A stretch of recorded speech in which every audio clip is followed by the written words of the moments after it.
Hi everybody, we're group 2 and we did a study on increasing walking through the implementation of a token economy. My name is Sherry Hess and I'm from Virginia Beach. My name is Ashley Ringer and I'm also from Virginia Beach. I'm Diana Hernandez and I'm from Indiana.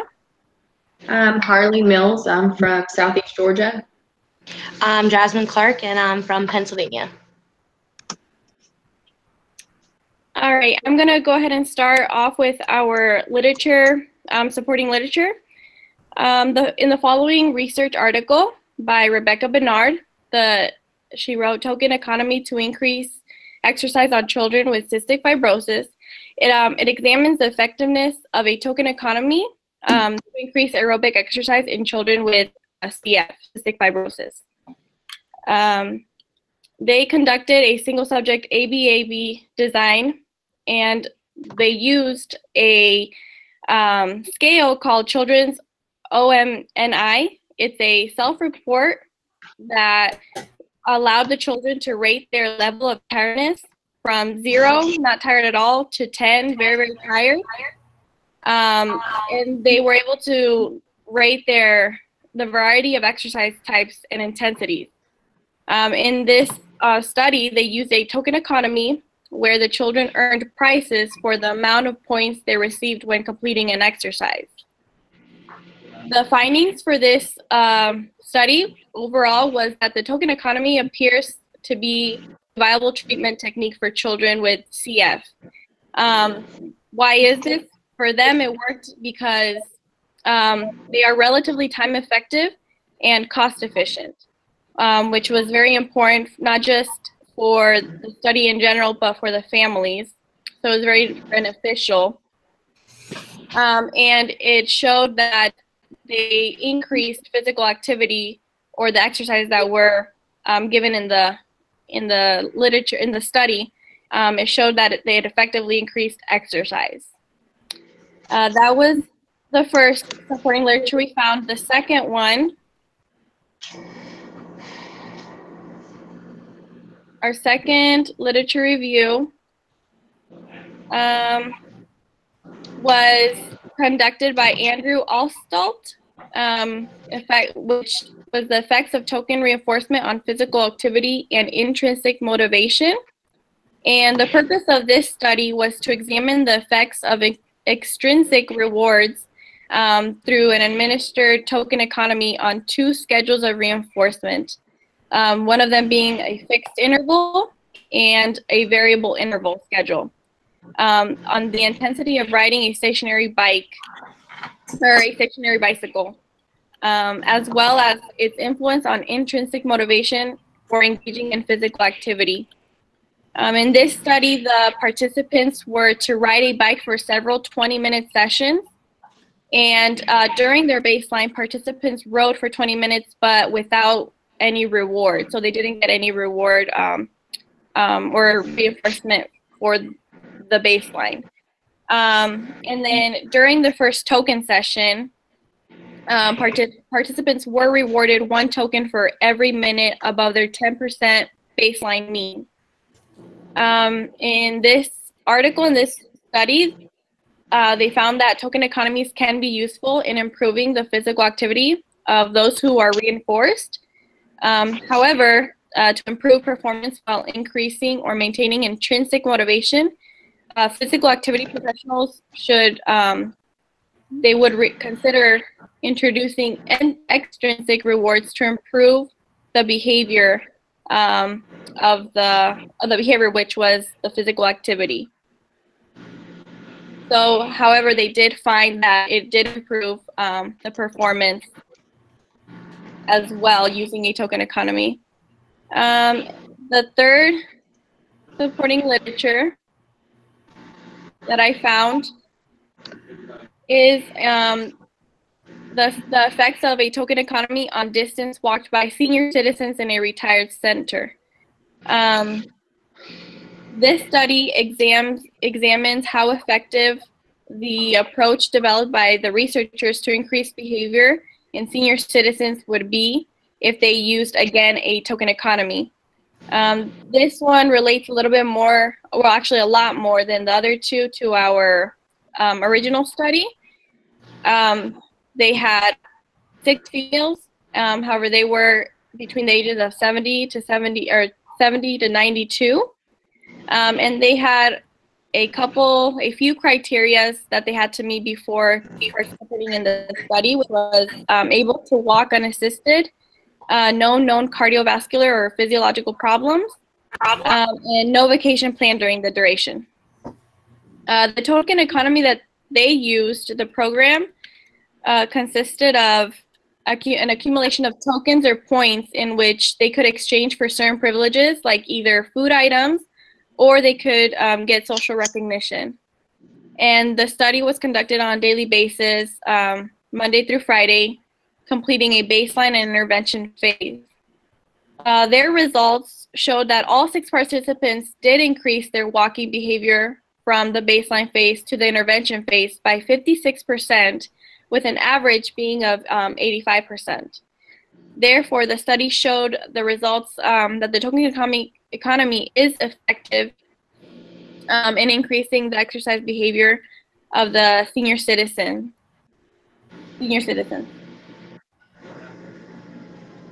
The next study that we have in our supporting literature examines the effects of peer-administered token economies on second-grade physical education students for overhand throw performance.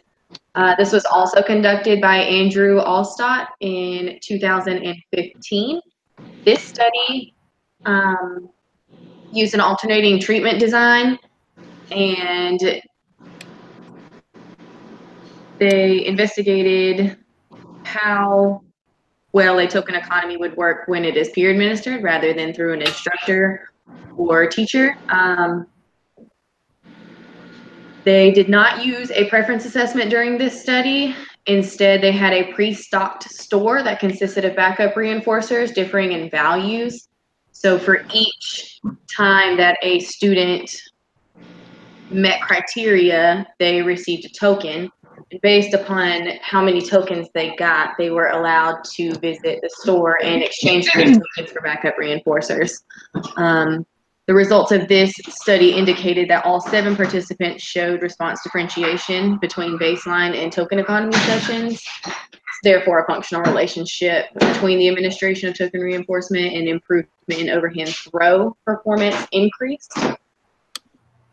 Our last supporting literature study was also conducted by Andrew Allstott. This was actually in 2012, so prior to the previous study. Very similar, they did not conduct a preference assessment in this as well. They also utilized an alternating treatment design, and this one investigated the effects of peer-administered token reinforcement on jump rope behaviors. So in both studies conducted by Allstott, he increased physical activity through the use of a token economy, and both studies concluded that the token economy system in physical education classes were effective in increasing physical education for individuals at the elementary age.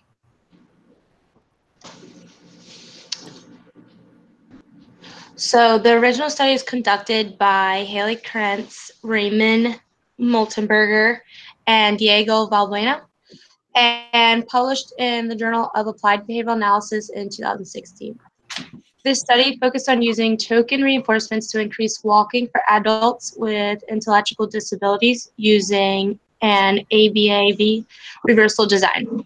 The 5 participants earned tokens for walking 50-meter laps and exchanged tokens for the backup reinforcers that have been identified through preference assessments. The author concluded that token reinforcements resulted in substantial increase from baseline and laps walked for 4 of the 5 total participants. The purpose of this project is to determine if the implementation of the token economy and vocal reinforcement in the form of praise is effective in increasing the total walking distance in 1 hour. The 5 participants that replicated the study earned tokens for every 50 meters walked. Also, the purpose of this project is also to generalize increasing our endurance and other physical activities. The methods portion of this PowerPoint will include the participants and setting, materials, behavioral definition of the target behavior, data collection, baseline and treatment phases, inter-observer agreement, and treatment fidelity. The participants in this study consisted of 5 females between the ages of 25 and 34 who had no physical disabilities. The study was conducted in each participant's neighborhood, and each participant walked for a total duration of 1 hour. The materials used in the study consisted of a phone with the Nike Club Run app to measure the total distance walked in 1 hour. Tokens were delivered with individual clickers. In addition, textual prompts were created on slips of paper in order for each participant to provide vocal praise every 25 meters walked. A preference assessment was administered to assess potential reinforcers. A physical activity readiness questionnaire was used to confirm that participants had no health risk. A data collection sheet was included to document meters walked, and selected backup reinforcers were readily available to be earned and delivered.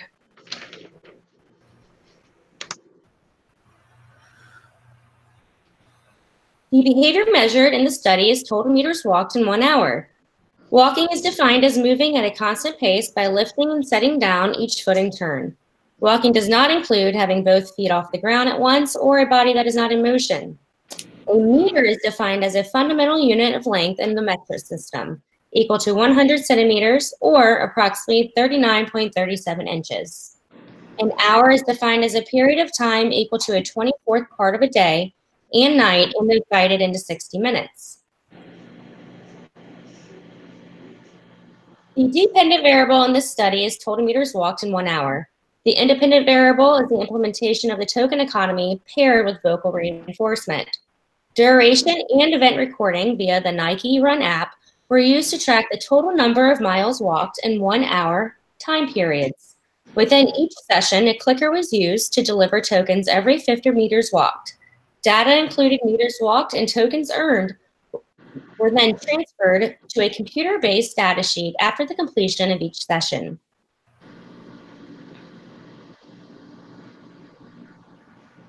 An AB single subject design study was conducted to determine if a token economy is effective in increasing the total distance walked. Baseline was conducted, and once baseline was stable, intervention in the form of a token economy was introduced for 5 days. The token economy was then withdrawn, and once stability was achieved, the token economy was introduced one last time as the intervention. Baseline was conducted for a total of 3 sessions. Each participant walked in their neighborhoods for a total duration of 1 hour or until the participant was done walking. All participants used their personal cell phones, the Nike Run app downloaded to track duration and miles walked each session. After the conclusion of each baseline session, miles walked was converted to meters and was transferred to a data collection sheet. Participants did not receive any feedback or praise or reinforcement during the baseline phases. A multiple stimulus without replacement preference assessment was self-administered during the first baseline phase. It was administered a total of 3 times to determine a hierarchy of preferences across items for each participant in the study. A token exchange was established based on each participant's baseline levels of walking. That is, during the first token reinforcement phase, the exchange rate for low preference items was based on the baseline average of laps walked in 1 hour. As for high preference items, the exchange rate was during the second token reinforcement phase was determined by the average number of laps walked in 1 hour during baseline, and then it was multiplied by 5. Some prices increased for some participants. This depended on the performance of each participant during the first token reinforcement phase. More would be said about this later in the presentation. The intervention phases was implemented across all participants. Each intervention session was conducted for 1 hour on weekdays in each participant's neighborhood. Prior to starting each session, participants gathered their materials, which included the phone with Nike Run app ready to go, clickers to administer tokens, and the textual reinforcement prompts in our pockets. At the beginning of each session, participants pushed start on the Nike Run app and started walking. Every 25 meters walked, each participant provided themselves with vocal reinforcement via textual prompts, which included, awesome job, you're working for this, whatever reinforcement they were working for, and like, keep up the good work. Every 50 meters walked, each participant reinforced themselves with a token in the form of a click on a clicker. Once a duration of an hour was met, each participant stopped walking and recorded meters walked on the data sheet, as well as how many tokens were earned during that session. Each participant exchanged tokens earned with pre-selected reinforcers. Participants were allowed to accumulate tokens to exchange for items that cost more. If at any time a participant refused to walk, they did not earn a token.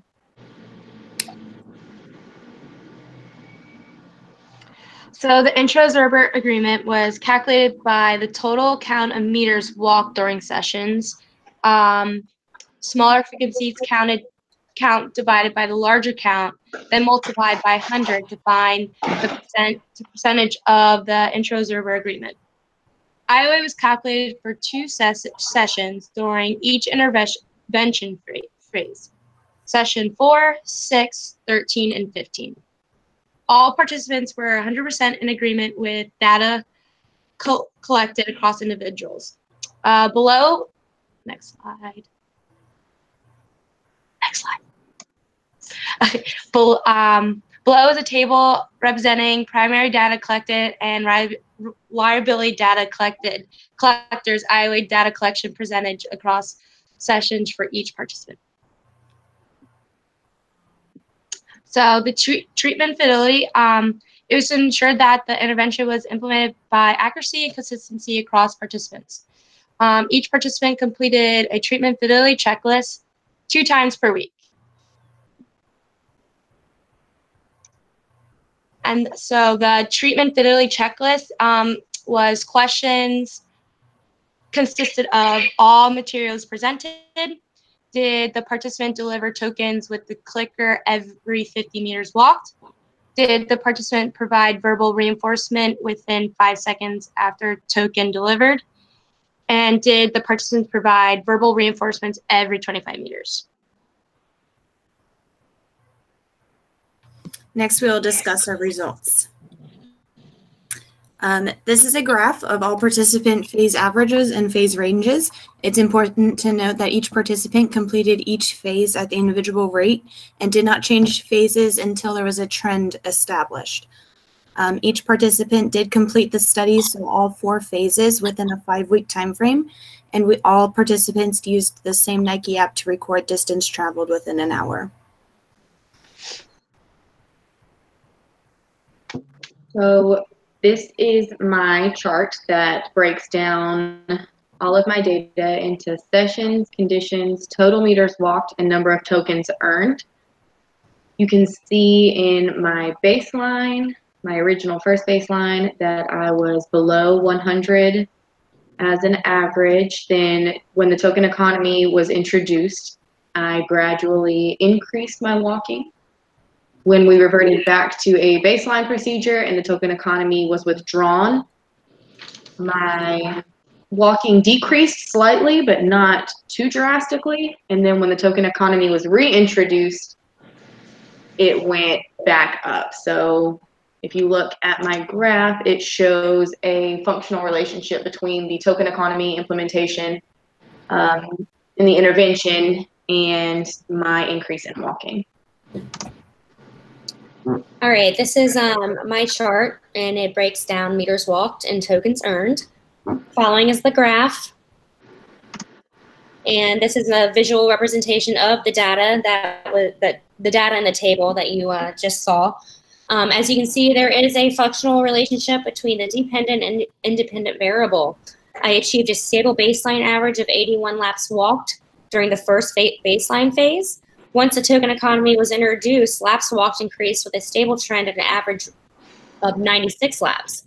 Once the token economy was withdrawn, a decrease in performance occurred with an average of 81. Once the second baseline phase became stable, the token economy was reintroduced. And during the second phase of intervention, data reflects a stable trend with an average of 96 laps per hour. So as depicted in my graph, it shows that a token economy actually did increase the number of laps walked. As you see in my first baseline, you see that I increased during my baseline each day. And then you see in my token economy, I also increased each day during 1 hour of my walk. And then you go into my second, when baseline was reintroduced, you see that I decreased.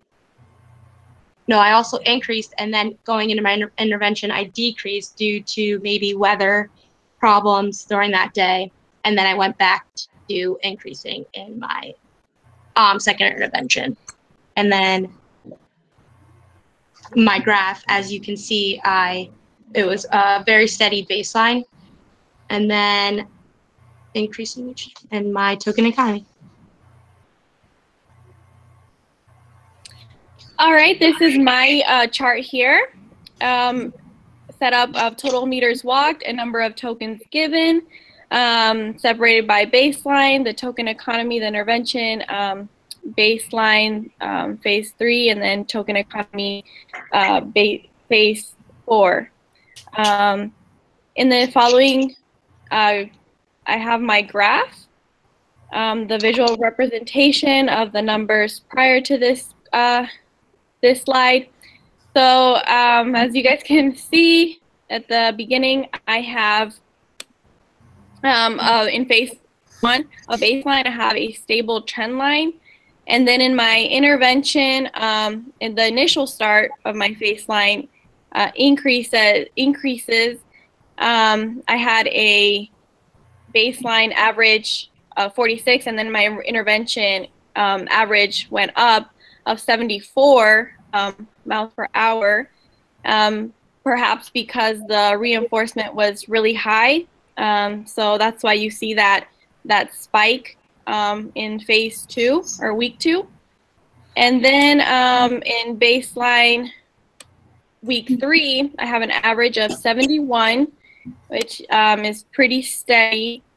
And in my intervention week 4, I have an average of 82. So by what we had hypothesized that the token economy would work by what our reinforcements would be given, my miles per hour did increase.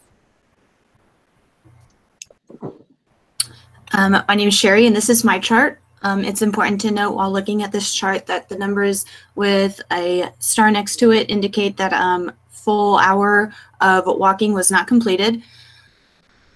Next, you'll see my graph, which shows all the numbers represented in the chart.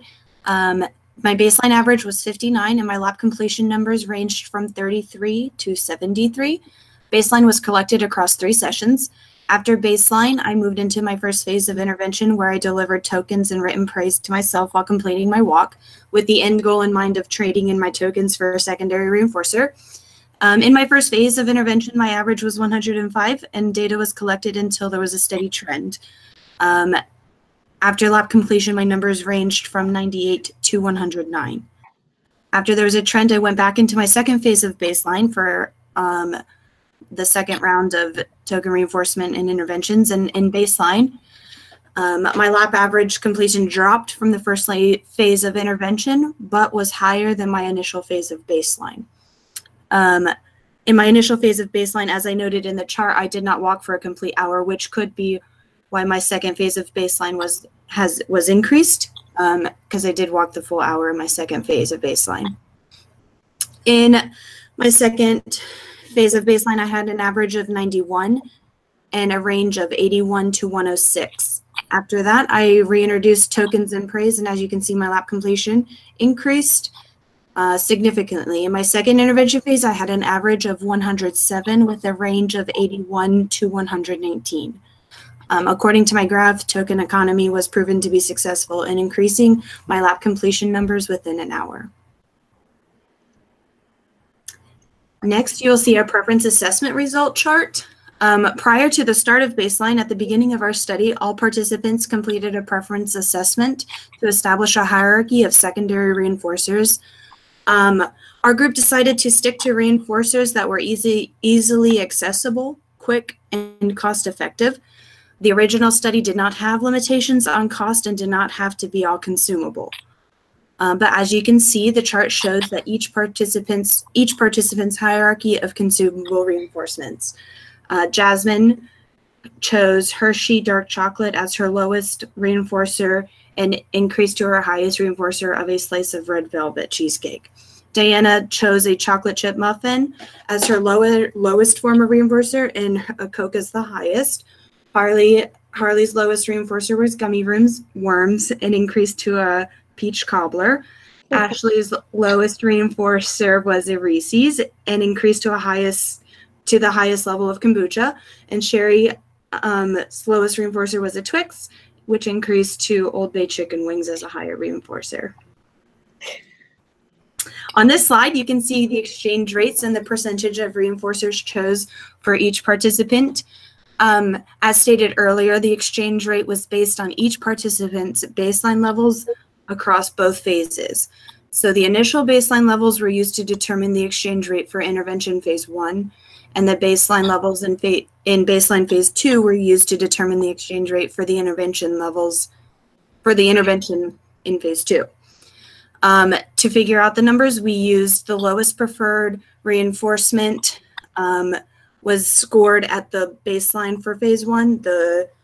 And the highest reinforcer was scored at taking the baseline average multiplied by 5.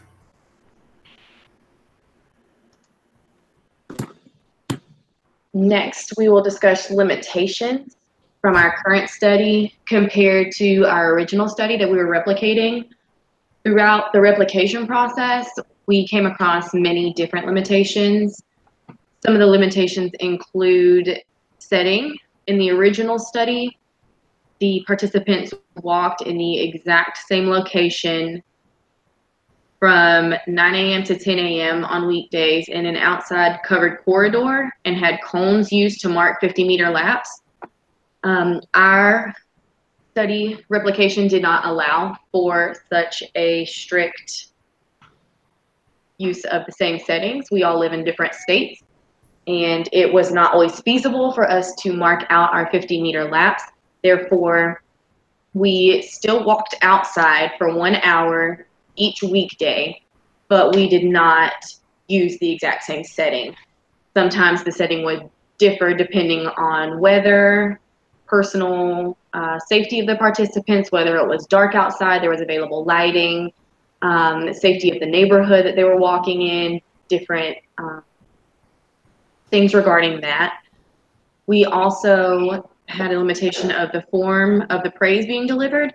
In our original study, praise was delivered from an outside person, an instructor or an observer, who after every lap would provide a token, and after every other 25 meters would provide verbal reinforcement. We did not have an outlying person always available, therefore we used textual prompts given by the individual participant. So when we completed a lap, we would give ourselves a click instead of a token to replicate a token economy, and we would use slips of pre-written paper that gave textual praise in the form of good job, you're doing great, things like that. Also, our preference assessment was a little different than the original study. The preference assessment used in the study, as previously stated, did not have any limitations.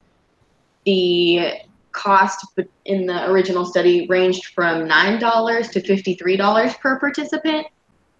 Our group decided to be a little more cost effective, so we chose lower costing edible reinforcers that could easily be delivered throughout the week. Another limitation that we came across was the personal and or family scheduling discrepancies. So as previously stated with the setting, our original study walked at 9 a.m. to 10 a.m. every weekday. We chose as participants to walk any hour of the weekday. So Sherry may have walked from 10 a.m. until 11 a.m. Jasmine may have walked from 6 p.m. to 7 p.m. There were just differences in work scheduling, family scheduling, personal lives, things like that. And also another limitation is that the original study consisted of 5 males with mild to moderate intellectual disabilities, whereas our study consisted of 5 females who did not have any current diagnosis of intellectual disabilities. So there may have been a slight difference in the participation motivation, the setting, form of praise being delivered, and the conditions.